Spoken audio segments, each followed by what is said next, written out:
Alright, it's a little bit after 1 p.m. on Thursday. We crashed the drone yesterday and tried to go in to recover it. And we weren't successful yesterday. We have a RF radio tracker on it, and we were able to pick up the signal here. And it was strong at some points, and it got weaker, and then it got stronger.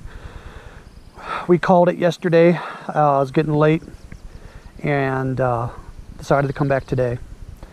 Well, we come back today, and the radio tracker from the forest road is not picking up a signal now. It did rain last night, unfortunately, and it might have killed the tracker. We're not sure. So John went in with the tracker in case he can pick it up closer to it.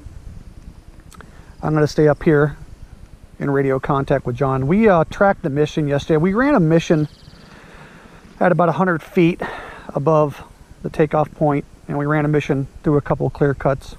We thought we had plenty of altitude. That was actually absolutely poor planning on our part, and we lost it.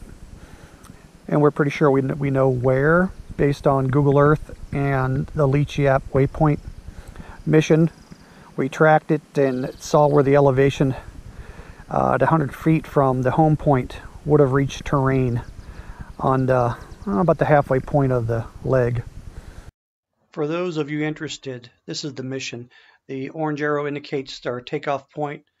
We were going to have the drone fly across the clear cut down and to the left, and then travel farther south to an adjacent clear cut across the top of the trees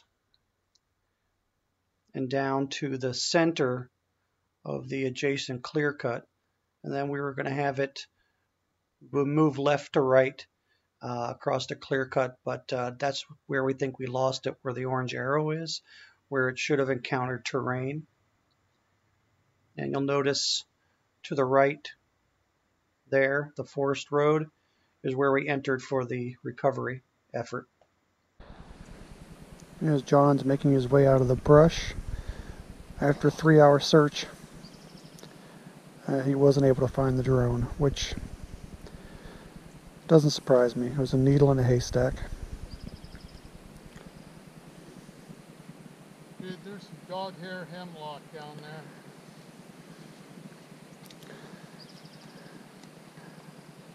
How you holding up? I'm fucking tired. There's shit like this,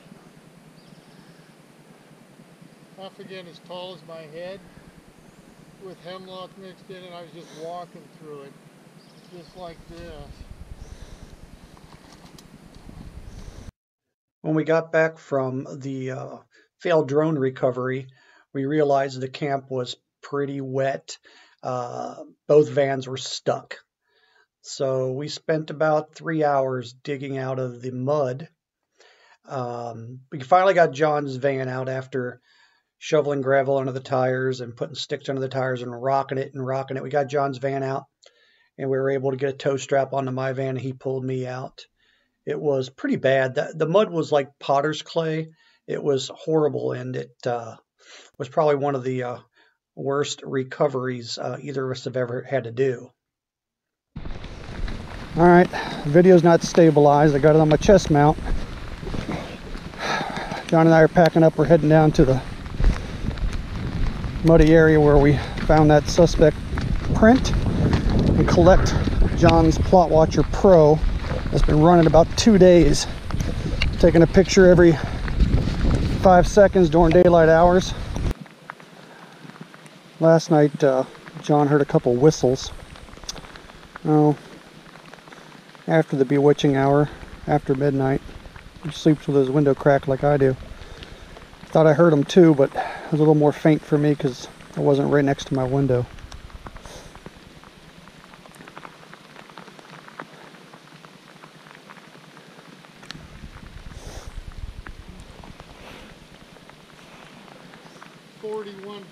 Battery. Nice. I'll give Plot Watcher credit. It's not a battery hog. Of course, it's only taking stills, no illumination. You know, shuts down at quitting time. No Wi-Fi. No Wi-Fi, no Bluetooth. Well, if you think about it, how much power does your radio use when you key up? compared to when you're receiving. Correct. We reviewed the plot watcher, which was taking a photograph every 5 seconds during daylight hours for 2 solid days. The total pictures taken was over 20,000. After reviewing all 20,000 photos, not a single creature was seen. Not a mouse, not a squirrel, not a bird. The weather started out great with sun and a little bit of clouds, but the weather turned bad quick, and we received about 2 inches of rain in 24 hours. The camp was a muddy mess. With more heavy rain and wind in the forecast, we decided to cut the expedition short.